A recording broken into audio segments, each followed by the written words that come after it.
What's going on, YouTubers? It's Natural Born Driller, and welcome everyone to All Elite Wrestling Review, the show from July 13th, 2019. And for AEW here, this will be the results of AEW Fight for the Fallen that was taking place at Jacksonville, Florida, aka Jackalville, Florida, according to Chris Jericho. We'll get to that later. At the Daily Place Arena, and on the promotional of All Elite Wrestling, And this event was about raising money, donating obviously to the victims of gun violence, and it was a good cause, because we get a lot of gun violence going on in the world, and it's a good cause to donate, for the victims, and which is why they did this event, for exactly, for those who have fallen from gun violence. So it's a good cause, and we can get to the show. It was sponsored by the way, Fora and Fora. They were also involved with the whole donation for victims of gun violence, and basically it was donated to Jacksonville Victim Assistant Advisor I'm trying to remember how you pronounce it. Council. Excuse me. So again, Jacksonville Victim Assistant Advisor Council. There you go. Sorry, folks. I'm trying my best here, but that's the best I can do, is to try my absolute best. But yeah, let's get to the show here. We're starting off with the pre-show that they call the buy-in for AEW Fight for the Fallen. So you have Sonny Kiss versus Peter Avalon being accompanied by Leva Bates, and that's lasted 5 minutes and 10 seconds. Now, Peter Avalon, I thought they should have him just be a character on AEW with him being the librarian. But then to see him coming out there, wearing the robe, and he's cutting a promo. He's a good talker too. And then to see him wrestle against Sonny Kiss, and he was a very good wrestler in the ring too. I also gotta say that Sonny Kiss did the entrance with the cheerleaders for the Jacksonville Jaguars, cheerleader, whatever. But the match began, and Sonny Kiss looked good in the match. So did Peter Avalon, and in the end, Sonny Kiss wins the match, and that was it. After the match, we got an interview from Cody and Dustin Rhodes, what pertains to the match against the Young Bucks, and then the whole thing with what happened with Shawn Spears, the whole chair incident to Cody Rhodes, if he's good to go, and by the looks of it, he looked like he's good to go. So, obviously. But yeah, that was basically it. And Dustin Rhodes said something too, what pertains to the Young Bucks and all that, and that'll be later on when we get to the main show of it.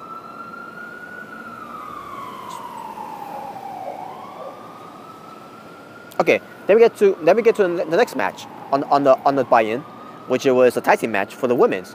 Now originally we were supposed to get MJF, Sammy Guevara, and Shawn Spears versus Darby Allin, Jimmy Havoc, and Joey Janela, 6-man tag match on the buy-in. But instead they decided to put that on the main card and decided to just have a women's tag team match here instead, which it was Bea Priestley teaming up with Shoko Nakazima versus Dr. Britt Baker, DMD, and Riho. And that's 15 minutes and 40 seconds. Match itself, it was decent. The one thing that hurt the match in a way was Britt Baker suffering a concussion in the match, and then she went to tag into the wrong corner, and but the match still continued on. Also, too, Riho, she's been used over heavily on AEW so far, from Double or Nothing, from Fyter Fest, and now on Fight for the Fallen. They overrated her for some reason. Now she's supposed to be the Japanese Bailey, where she's friendly, she's cute, cuddly, and all that, and she's having a good time and all that, whatever. Either way, but I feel like they're overrating her too much. I mean, I get she's you want to to get that give your stars or that recognition, that they're gonna be the focal point on AEW TV show, this coming October. But at the same time, you gotta stop overrating them. You can't be overrating them that much, I mean, you can overrate them on YouTube all you want with the B&D Elite show, but don't overrate them on your actual show as well. Just saying. But that's just me. But as far as the match was, like I said, it was decent. Britt Baker, like I said, suffered a concussion in the match. It was a legit concussion. But in the end, it was B. Priestley and Shoko Nakajima gained the win. After the match, Britt Baker and B. Priestley ended up fighting, only for a little bit. Now, it could have went longer, but Britt Baker, again, suffered a concussion, so they couldn't do a longer fight after that. So it's unfortunate, but I think it was going to lead to a match for them at All Out.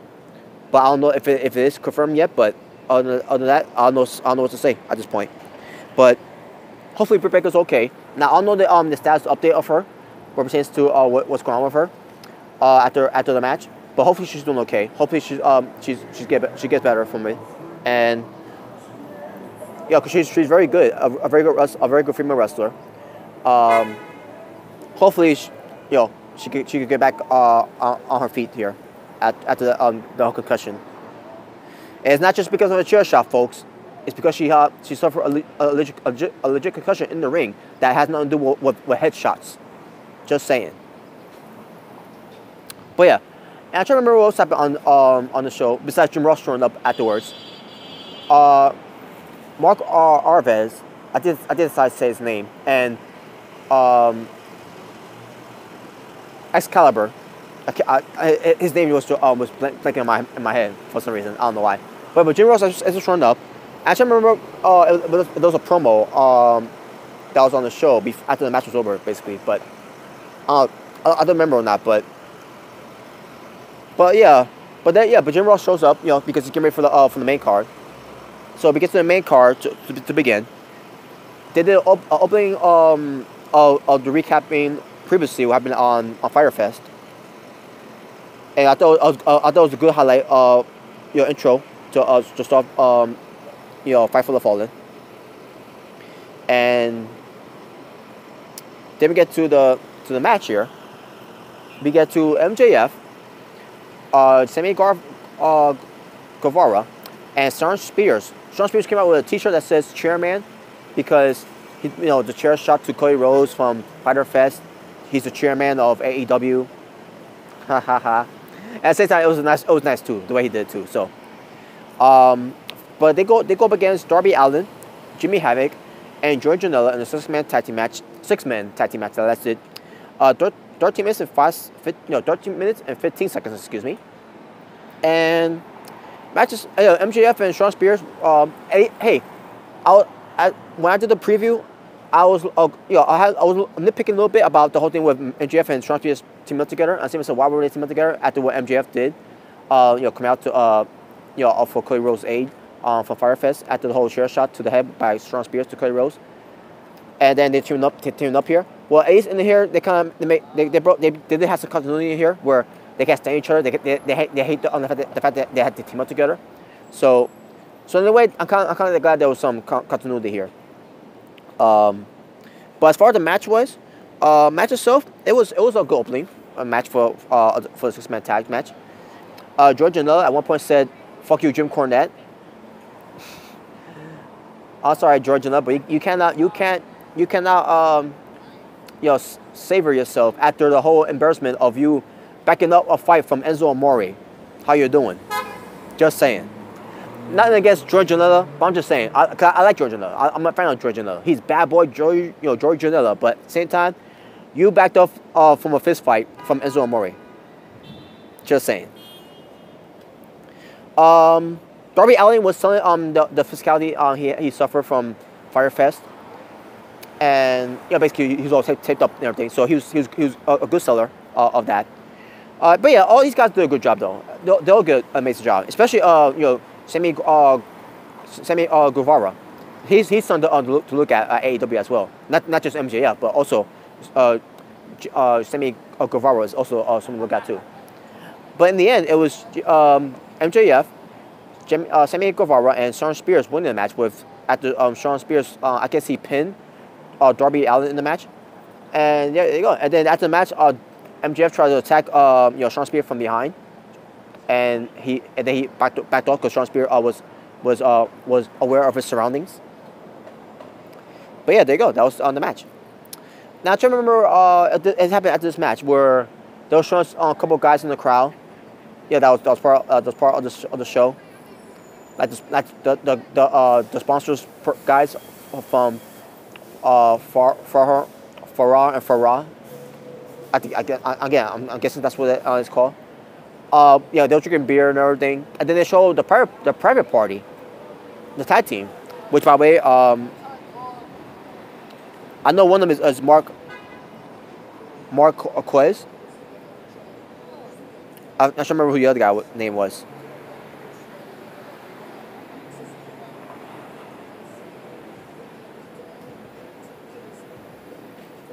Oh yeah, Isaiah Cassidy and Marquez. Marquez. So yeah, they were it was the team called the Private Party. They got a fan next to them who's like excited to be with them, and all of a sudden we got security come up to him. It's like, hey, this is a private party. You're not allowed in there. I thought that was funny. So he basically got kicked out of the private party area. Basically, that was supposed to be a funny joke there because the private party. All right, let me get to this next match, which I thought it was. I'll get to it when I get to it. So we get a video package first of Brandy Rose versus Allie. Brandy Rose talking about her demons, about what pertains to her not being a good wrestler, and then she's breaking up. She's basically breaking down. Basically, I meant to say crying, and then with the whole thing what happened with her hand with her getting the shoulder injury, and she had to get surgery on it, and then get a metal plate in her shoulder, and she's being emotional about it, and talking about she's got to overcome her demons about fans saying that you're not a good wrestler, you can't wrestle and everything and all that, blah blah blah. And she got to prove it against Allie, and she says it's not about Allie, it's not about Cody Rhodes, it's not about AEW, it's about Brandy Rose. Basically, this is an opening promo video here of Brandy Rose saying all this. So we're assuming here that this is supposed to be her being a baby face, right? So that's what we're assuming here. That she's the baby face here, right? And Allie was in the video too, by the way, where it her talking about she's got proof for herself too and everything. But Brandy Rose, we're supposed to sell the fact here that Brandy Rose is a face here. After that emotional promo that she cut, for its opening hype video. Sorry about that. So we get to the match. Allie versus Brandy Rose. Brandy Rose shakes Allie's hand, and also we heard the music of Awesome Kong. And Brandy Rose had a smile on her face. And I'm saying to myself, what the fuck is this? Now, nothing against Awesome Kong. I'm happy to see Awesome Kong, but Brandy Rose, with her, talking about, she's got proof of herself that she can wrestle. She is a good wrestler and everything, right? Well, what having Awesome Kong out there just to be a distraction for Allie, that right there, it irked me. It fucking irritated me. So the match began. Allie was being a stupid babyface here, dumb babyface syndrome, having Awesome Kong distracting her, even though Awesome Kong didn't do anything that much to distract her. Brandy Rose took advantage of Allie during the entire match, and Brandy Rose, the German suplex was trash. Her kicking out of a move was trash. The only thing that I thought was good that she did was the wrecking ball. She tried to do the tornado suplex thing. It didn't come out very well. Brandy Rose was trash. Brandy Rose was garbage. Brandy Rose sucked in the ring. She was not good in the ring. Allie, basically, Brandy Rose with her wrestling made Allie look bad in this match. This match was terrible. And it's not because of Allie, it's because of Brandy Rose. And the whole storyline of, also Kong being a distraction to Allie. And then in the end, Brandy Rose goes for that terrible spear that she went onto Allie and gets a 3 count in the win. After the match, Brandy and Awesome Kong beat up on Allie. And then Aja Kong comes out to confront Awesome Kong. We get a pull apart in a way. And then Aja Kong helps up Allie. So I'm assuming it's gonna lead to all out, where it's either gonna be Aja Kong versus Awesome Kong, or it's gonna be Aja Kong and Allie versus Awesome Kong and Brandy Rose, which means we're gonna be seeing more Brandy Rose wrestling. And Brandy Rose wrestling is not fucking good. I will take Brandy Lauren's wrestling any day of the week than Brandy Rose wrestling. Because at least Brandy Lauren is a better wrestler than Brandy Rose. Brandy Rose, since her wrestling in TNA at the time, has been sucking ever since. And it's no wonder why she didn't wrestle in WWE. Because WWE sees that she's not good in the ring. It's no wonder why she was only a ring announcer for WWE. Because she sucked. She's fucking garbage. She's not good. And then, and this pissed me off even more. I was on YouTube.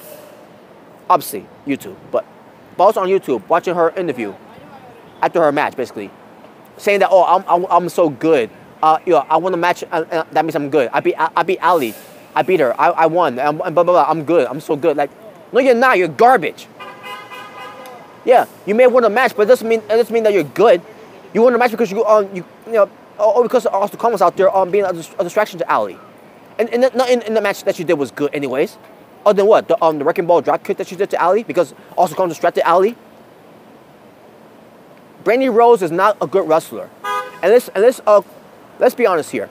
The only reason why Brandy Rose is even in that position in the first place is because she's married to Cody Rhodes, who is the son of the late great Mercury Dream Dusty Rhodes. That's the only reason why she's even in that position in the first place. Of her being the COO. I mean the CEO. I meant to say, and then with her being getting that position of being a wrestler. And then what? Look, the point is, Brandy Rose is garbage. She's not that good in the ring. She never was good in the ring in the first place. She should not be wrestling. She'd rather be best of being a valet for Cody Rhodes than wrestling. Because she's not good. She never was good to begin with.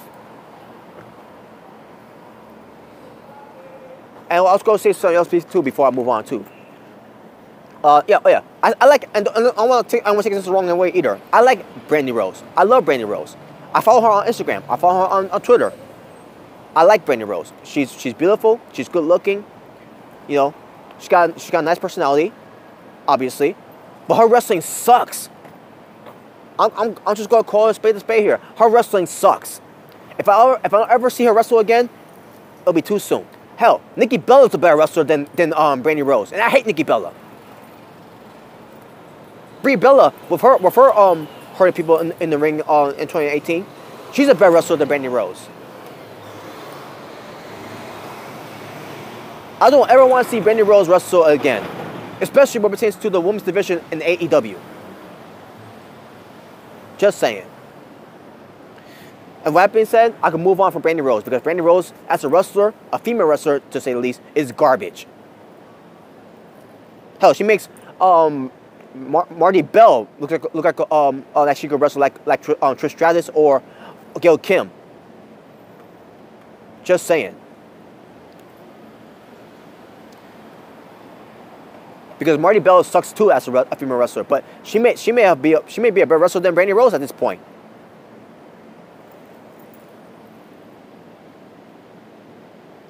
Anyways, next we get to the Dark Order, which it features Evil Uno and Stu Grayson versus Angelico and Jack Evans versus A Boy and His Dinosaur, which is Jungle Boy and Luchasaurus, and they're being covered by Marco Stunt. This was a three-way tag team match. That's 15 minutes and 15 seconds, and this will to advance to All Out for an opportunity for the first round bye into the AEW, World Tag Team Championship Tournament. So this match itself, it was good. The one that stand out in this match so far was a boy and his dinosaur, and I'm talking about Jungle Boy. I'm talking about Jungle Boy and Luchasaurus. These guys were good in the match. Angelico and Jack Evans, they were solid. As far as the Dark Order, wasn't that impressed with them, but it's whatever. And also coming to match 2, I knew that the Dark Order was going to win, and sure enough, that's what happened. They won. Marco stunned his son in the match 2, by the way. He got kicked out. But the Dark Order won, which I knew they was going to, because it's going to lead to a feud and storyline, again, with Best Friend, Trent Barella, and Chucky T. So the Dark Order won, and the fans were not happy about that. Even I wasn't happy about that either, but at the same time, it's you gotta see this. Your show comes a mile away. Excuse me. You should have seen this coming a mile away. Obviously, it was Dark Order was going to win, but I would have preferred Jungle Boy and Luchasaurus to win. You know, a boy and his dinosaur could have won the match instead, but whatever. We get Hangman Alan Page versus Kip Sabian in the singles match in 19 minutes and 19 minutes and 5 seconds. I meant to say, excuse me. Match itself, it was decent. Alan Page was good. Kip Sabian, he was decent too. But then the match took me away a little bit when this fan was getting in Kip Sabian's face doing this, blah blah blah, and all that. And it's a fan from NXT, by the way. And then Kip Sabian kisses the fan. He literally kissed him right on the lips. And that right there took away my credibility of watching this match. Well, actually, I still watch the match still, but still, I lost all credibility. I lost all interest in the match afterwards. But Alan Page has to win, which obviously he's going to win. He needs to build momentum. After the match, Chris Jericho just like the creeper of the Dark Order. Oh yeah, I forgot to mention that too, by the way. They're calling them now the Creepers. First they call them the Minions, but now they're calling them the Creepers. So basically, name from Minecraft. But yeah, Chris Jericho was just like one of the Creepers. He did reveal himself, and then he did the Codebreaker, and he did the Juice Effect, and that was the end of it. But we'll get to Chris Jericho later too, by the way. Cause he has to come out later. Then we get to the Lucha Brothers, Pentagon Jr. and Rey Fenix versus SCU, which is SoCal Uncensored. It features Frankie Kazarian, Scorpio Sky, being accompanied by Christopher Daniels, where they end up being in Jacksonville, Florida, which ends up being the worst town they've ever been in. Just saying. A tag team match lasted 15 minutes and 10 seconds. Match itself was good.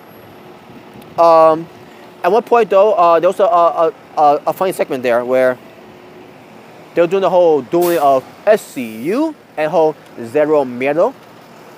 Pentagon Jr. at one point took off his glove, tossed it to the referee, which, by the way, referee Aubrey Edwards is her name. And I like her, by the way. Not because she's a good-looking woman, but I like her. Aubrey Edwards, she's a very good female wrestler. In fact, she's the only female wrestler on AEW. So, but yeah, but Pentagon Jr. took off his glove. He tossed it to her, but there's a problem. She missed. She didn't catch it. So the fans booed, and then they tried it again. So Pentagon Jr. got his glove back, tossed it to her, and then she called it, and the crowd was like, "Yay!" So yeah, they basically Aubrey Edwards won the fans back of her popularity. Yeah, she's liked. She's well liked. She's very well liked by the fans and by everyone else in AEW. So, Pentagon Jr. did the whole Zero Miedo thing, and then that's when the match really began. Christopher Daniels was attacked by the Lucha Brothers outside, and Christopher Daniels fought them back outside the ring, even though the referee Aubrey Edwards was there watching the whole thing. Last time I saw it, so that doesn't count as a disqualification. But instead, she's like, you are out here, Christopher Daniels, for getting involved, basically. He fought back, though. So the match began, continue on. And in the end, the Lucha Brothers has to win the match. Christopher Daniels comes out to come to the aid of SoCal Uncensored. After the match, the Lucha Brothers get a ladder, beats up on all SoCal Uncensored, set up a ladder out there, and they cut a promo to the Young Bucks, saying they want to challenge them at All Out to prove that they are the best tag team in the world. So basically, what they did here is they spoil who's going to win between Young Bucks versus the Rose Brothers. But we'll get to that later though. Then we get to Kenny Omega versus CIMA.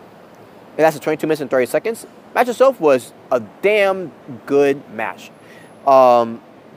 CIMA's best match with Kenny, which obviously is my first time ever seeing CIMA. I mean, he's been around for a long time, but you know, when it pertains to CIMA's having a very good match, this was one of them with Kenny Omega.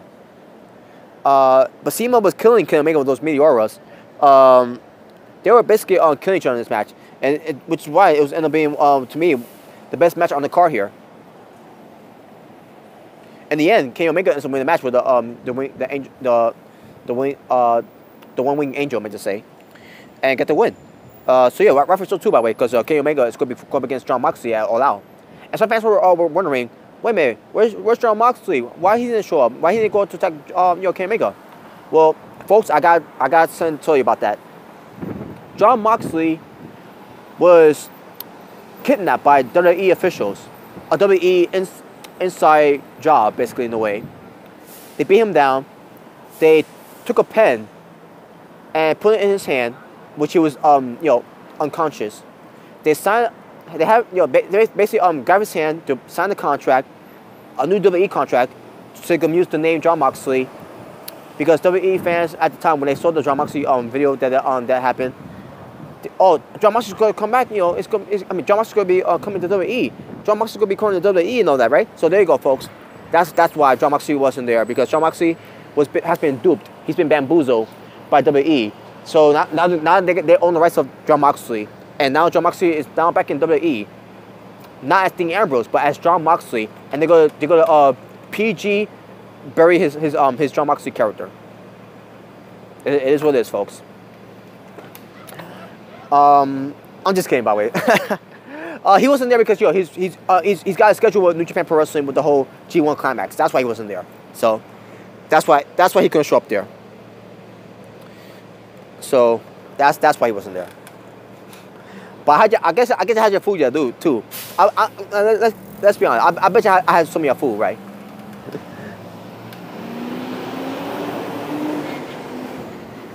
Anyways, before we get to the main event, Chris Jericho comes out. He cuts an unscripted promo. Yes, it was not scripted, folks. It was unscripted. To sell his match at All Out against Hangman Adam Page for the AEW World Championship. So Chris Jericho talks about to the fans that were saying thank you, Jericho, and Jericho's like, I don't need your thank yous anymore, and he basically flips them off, and says that AEW is a success because of Chris Jericho. And he said, without Chris Jericho, AEW will be nothing.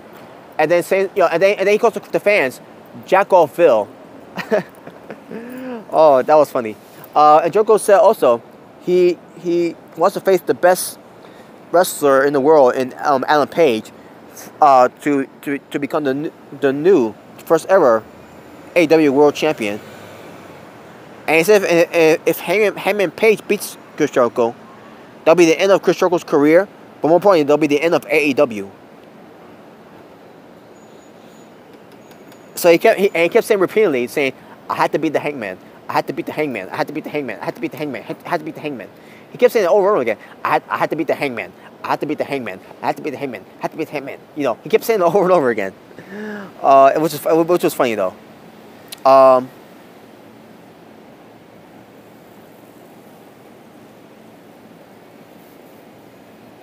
And then that's when Hangman Page came out.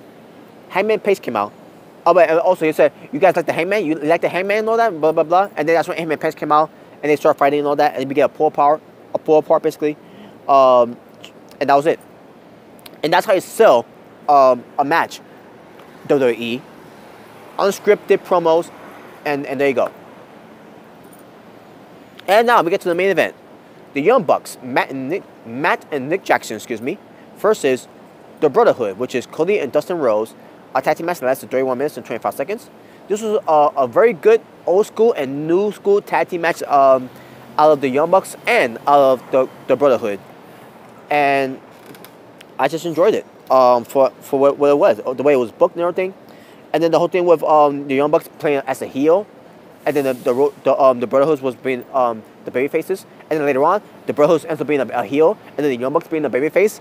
I was enjoying it. Yeah, basically represents the hot tag and all that, going off from the respective teams.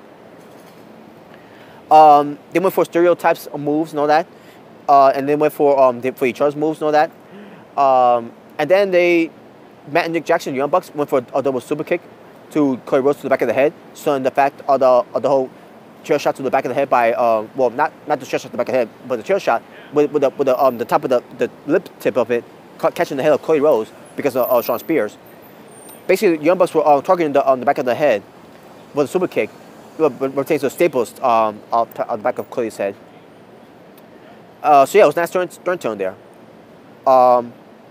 So then in the end, it was the Young Bucks going for the Meltzer driver onto Cody and gets the 3 count in the win. So your winners are the Young Bucks. After the match, the Young Bucks goes to promo saying that they heard about the Brotherhood, about them having great tag team matches in WWE. Even though they didn't say it though, they said other promotion, and they said they never watched that other promotion, but they said after being in the ring with them, they said that they are the best tag team they ever wrestled with. And then also we hear Kenny Omega's music hitting. Dustin Rhodes was like, cut it. They got more to say, but unfortunately they weren't out of time, so they had to get this whole out of the way, this whole thing out of the way with them doing the whole charity thing. So you have Kenny Omega, So-Called Censor, Brandy Rose, the Farah, Tony Khan's father there. I forgot how you say I forgot his name already. I apologize. I think Tony Khan was out there too, by the way. I could be wrong, but basically, and they announced that they just they're donating $150,000 to Farah for the whole gun violence. For the victims of gun violence for Jacksonville. So it was good. And then Kenny Omega ends by saying good night, mwah, and he says goodbye, mwah, and good night, boing. Instead of bang, because it's not appropriate, but pertains to the victims of gun violence. But yeah, he says goodbye, mwah, and good night, boing, and that was it. And that was the show. Now let's get to the highest of the nights of it.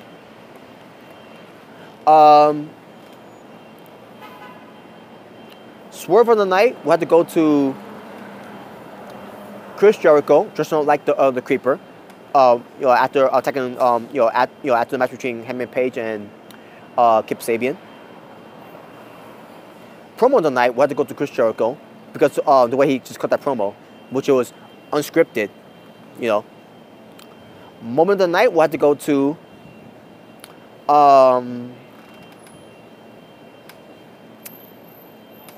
moment of the night, we'll have to go to, let's see. Oh yeah, Aja Kong and Awesome Kong having a stare down after the match between Brandy Rose and Ali. Entrance of the night, we'll have to go to Jungle Boy and Luchasaurus. The whole thing of a boy and his dinosaur. I thought that was a good entrance there. Finish of the night, we had to go to move of the night, excuse me. We had to be Dustin Rhodes, sunset flip powerbomb onto either Matt or Nick Jackson, one of those two. But it was the way it was done, it was just a nice good rotation of it. It was very good by Dustin Rhodes. Finish of the night, we had to go to Kenny Omega's One Wing Angel onto Sema. Performance of the night, we had to go to both Luchasaurus and, both Jungle Boy and Luchasaurus. Basically, a boy and his dinosaur. Jungle Boy and Luchasaurus. They could both share performance of the night. And match of the night, we had to go to Kenny Omega versus Sema. And my overall stream for the show for AEW Fight for the Fallen, I'm going to go with I'm going to go with 7.5 out of 10. And with that being said, folks, thank you all for watching. For It's Natural Born Thriller, saying peace on the streets. But this was your All Elite Wrestling review, the show from July 13th, 2019, with your AEW Fight for the Fallen results. And with that being said, take care.